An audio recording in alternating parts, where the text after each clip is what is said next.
And now, Eyewitness News this morning. Good morning to you, everybody. It is Wednesday, the 13th day of May. Thanks for coming to us to get you over the hump. I'm Curtis Jackson. And I'm Polly Bell, and it is 6:30 on this Wednesday, and I believe we have another beautiful day in store for us. Just another fine, wonderful day. Our Joe Furey and the New England weather forecast. Good morning to you, Joe. Hi, Curtis, Polly. Good morning. Yes, we have gorgeous weather across the area now as high pressure has built its way in. That sunshine is there. This morning, the temperature is a little bit on the chilly side. We are finding on your forecast first 30s to around 40 this morning. And with a breeze going, too, the wind chill's in there in the 20s at times. So you do need a jacket or sweater this morning. You won't need it this afternoon, of course. Just grab the sunglasses, bright sun, blue skies. Won't be as windy as the past few days, and high this afternoon reaching for the low 70s inland, 60s at the shore, with, again, bright sun and blue skies, although there are a few clouds in parts of eastern and southeastern Connecticut this morning. But, again, not a problem. It's a good day weather-wise. This morning, 44 in Hartford. The dew point is 38, and temperatures in the 30s to lower 40s now. 5-day forecast shows a touch of summer. I'll have all that when I come in to see you in a few minutes, Polly. All right, Joe, thank you so much. Topping our news, an autopsy today will hopefully shed some light on a suspicious death in Cheshire. A family member discovered the body of 62-year-old Gerald Patro at the Beechwood Retirement Community. Police are releasing few details, except to say they are treating the case as suspicious. An East Hartford man has pleaded guilty on weapons charges. 42-year-old Francisco Morales, this man you see there, was arrested in February of 1997 when police searched his home on an unrelated sexual assault case. They found literally dozens of weapons, including a machine gun. Morales now faces 10 years in prison. He got game, they got gifts. When Ray Allen was at police headquarters to file a complaint, a few of the officers got baseball caps from the NBA and movie star. One of those officers is investigating the complaint. Allen says a police officer hit his car with a nightstick last weekend. Hartford Police Chief Joseph Crowell is looking into whether it was appropriate for members of the department to accept the hats and whether they will have to give them back. Did the wife of a powerful Hartford attorney get special treatment under the law? That question still lingers in the case of Linda Spellacy. Spellacy pleaded guilty to 5 drunken driving charges, but will spend no more than 2 years in prison. She could have faced up to 10. Dennis House reports. Bork Spellacy told me last night that his wife has not received special treatment, despite the fact that she's been arrested for drunken driving 8 times, 5 times since 1996, and has not spent any time in prison. He told me she suffers from alcoholism and needs help, but some think she's getting off too easy. Linda Spellacy wouldn't say a word to reporters as she left Bantam Superior Court, where she said the same word, guilty, a staggering 10 times. The 49-year-old wife of prominent Hartford attorney Bork Spellacy had been arrested 5 times in the past year and a half for drunken driving and 5 times for driving with a suspended license. Without the guilty plea, Spellacy could have been sent to prison for up to 10 years. Now she will get no more than 2, and if the judge is lenient, Spellacy could be in and out of jail in 30 days. I think it's just a miracle that someone hasn't been killed or seriously injured. The Spellacy case has been a rallying cry for mothers against drunk driving, who say 2 years is too little for a 5-time offender. We spoke with renowned criminal attorney Gerald Klein, who admits it's unlikely Spellacy will get the maximum sentence.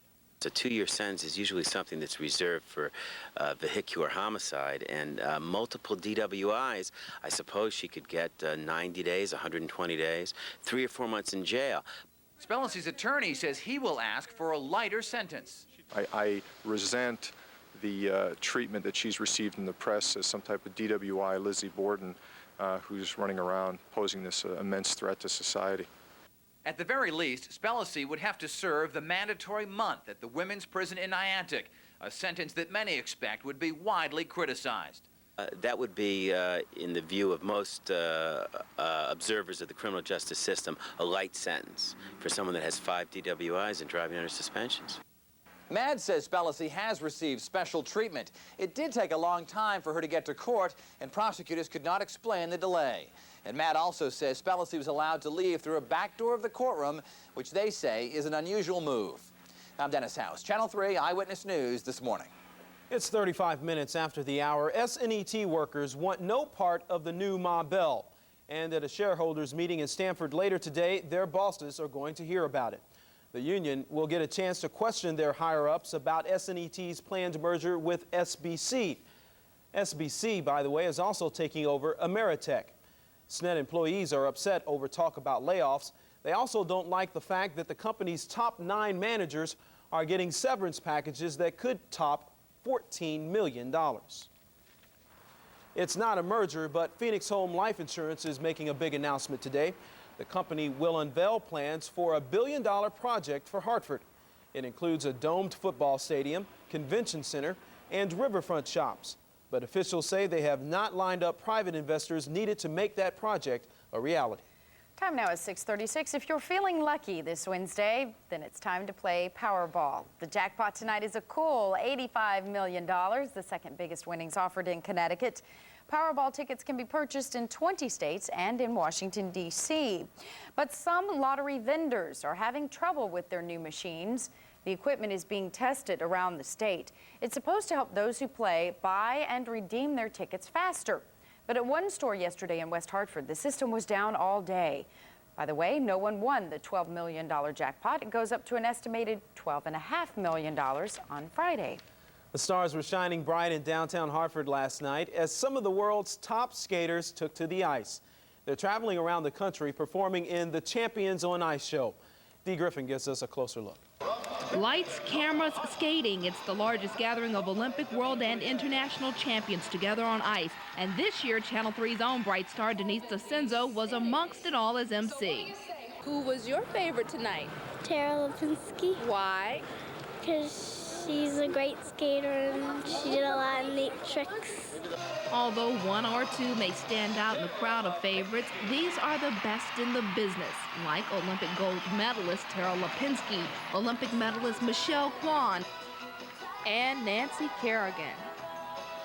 Well, I came because my fiance wanted to see something different. You know, it was a nice show. All the champions was here, and it was, you know, it's different. Though one of the most fascinating shows of a lifetime, this performance didn't capture a sold-out audience, partly because it came with a hefty cost. Tickets went for $41 and $56. Still, spectators say it was a price worth paying to be in the same arena with their heroes and wish upon these stars for a bright future of their own. The tickets were a little bit pricey, but the show was very much worth it. For them, seeing the Olympic stars, folks they saw on TV a couple of months ago, was just terrific. This performance of the Champions on Ice stands out amongst the others. You see, this is the 20th anniversary of the event, and fans say it's getting bigger and better with time. In Hartford, Dee Griffin, Channel 3 Eyewitness News this morning.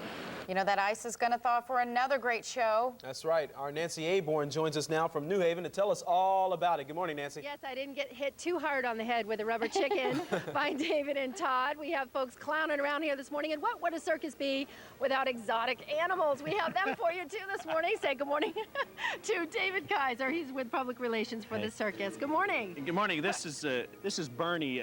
He's an exotic animal. I say, what is it? Maybe not as exotic as a tiger or an elephant, but he's actually a Scottish Highland cow.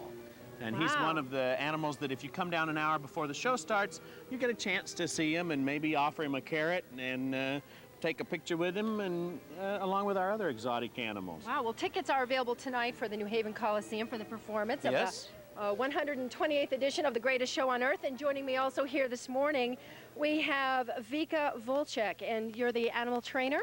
Yes. And who do you have here? That's those two alpacas, and this is Raul, and this is Pepe. Say those names again? Pepe. Pepe. And Raul. Raul.